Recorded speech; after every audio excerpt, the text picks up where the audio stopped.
Assalamualaikum warahmatullahi wabarakatuh.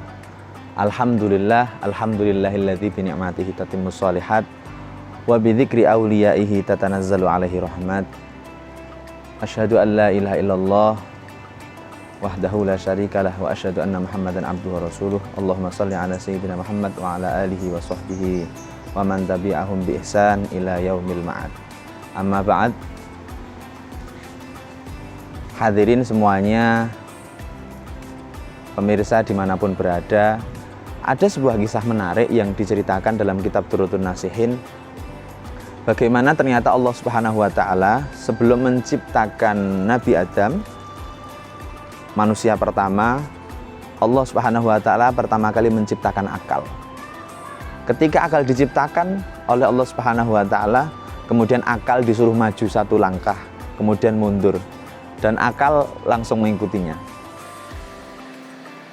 Ketika kemudian Allah Subhanahu wa Ta'ala bertanya, siapa kamu dan siapa saya? Akal kemudian langsung menjawab bahwa engkau adalah Tuhanku dan aku adalah hambamu.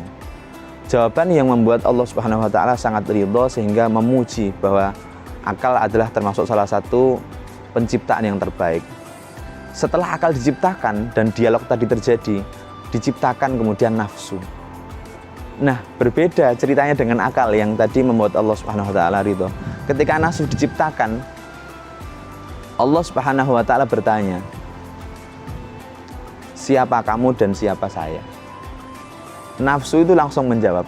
Bagaimana jawabannya? Saya, engkau, kamu. Jadi ada kelihatan sekali di situ istikbarnya, kelihatan sekali kesombongannya. Maka Allah Subhanahu wa Ta'ala langsung murka. Nafsu langsung dimasukkan ke dalam neraka jahanam, dia dipukuli, dia disiksa sampai bentuknya tidak beraturan, sampai dikatakan warnanya hitam legam. Setelah 100 tahun mengalami penyiksaan seperti itu, kemudian diangkat. Allah tanya lagi, siapa kamu, siapa saya? Bagaimana jawaban nafsu? Nafsu jawab lagi, saya adalah saya, engkau adalah engkau. Jadi di sana istikbarnya masih ada kesombongannya.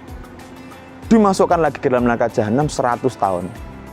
Tapi kemudian dia tidak diberikan makan, tidak diberikan minum. Setelah 100 tahun sudah dalam keadaan yang begitu lemas, diangkat lagi, ditanya yang kedua kalinya oleh Allah Subhanahu wa Ta'ala, siapa kamu, siapa saya? Maka kemudian nafsu menjawab bahwa engkau adalah Tuhanku dan saya adalah hambamu. Luar biasa. Dalam 200 tahun penyiksaan, ada ketika dibagi 100 tahun pertama dimasukkan ke dalam neraka tapi dipukuli, kemudian yang kedua dia disiksa dengan rasa lapar dan rasa haus.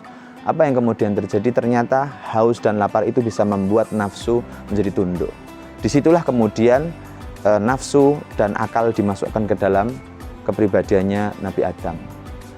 Dari cerita ini kita bisa mengambil i'tibar bahwa ketika seseorang itu bisa menggunakan akal dan nafsu ini secara proporsional, maka dia akan menjadi salah satu manusia yang terpuji. Karena kita tidak bisa hidup tanpa nafsu. Kalau kita misal kemudian lapar, kita bisa makan, tapi makannya tentunya harus proporsional, tidak berlebihan, secukupnya. Begitu juga ketika kemudian kita tidak punya nafsu, misalnya menikah, maka tidak akan ada keberlanjutan keturunan dari orang-orang soleh. Maka nafsu ini tetap harus ada. Itulah kenapa ketika ada 3 orang yang datang kepada Rasulullah, dia bilang, saya tidak akan menikah seumur hidup. Rasulullah marah, karena saya pun juga menikah. Ketika ada yang berpuasa setiap hari seumur hidupnya, Rasulullah juga mengatakan, saya juga berbuka, saya juga kemudian puasa seperti biasa.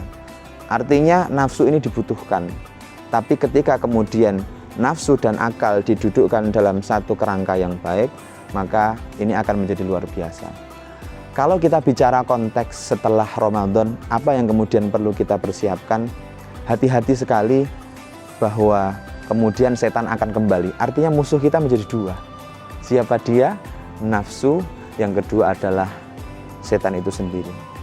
Nah, ada persamaan antara nafsu dan setan, di mana keduanya sama-sama lemah oleh lapar dan dahaga.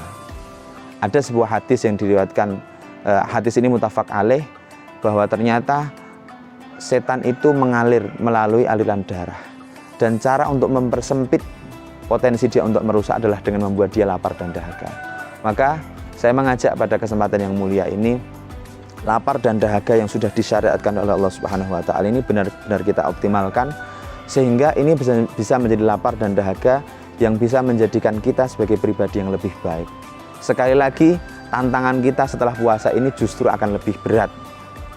Maka marilah saya mengajak untuk kita senantiasa belajar dan mengolah bagaimana cara menggunakan akal dan nafsu ini dengan baik. Sehingga ketika nafsunya itu sudah menjadi nafsu yang mutmainnah, mengajak kepada kebaikan, akal memikirkan bagaimana keinginan atau nafsu yang baik ini bisa tercapai. Sehingga akan terjadi kerjasama yang luar biasa bagus. Maka bukan tidak mungkin kita akan menjadi orang yang mendapatkan predikat insan kamil atau manusia yang sempurna. Demikian tausiah yang sekaligus mengingatkan diri saya sendiri. Semoga apa yang kemudian saya sampaikan ini bisa bermanfaat khususnya kepada diri saya sendiri dan juga kepada semuanya yang menyaksikan tayangan ini. Semoga kita tercatat sebagai alumni bulan Ramadan yang sukses. Sekian, alhamdulillahirabbil alamin. Assalamualaikum warahmatullahi wabarakatuh.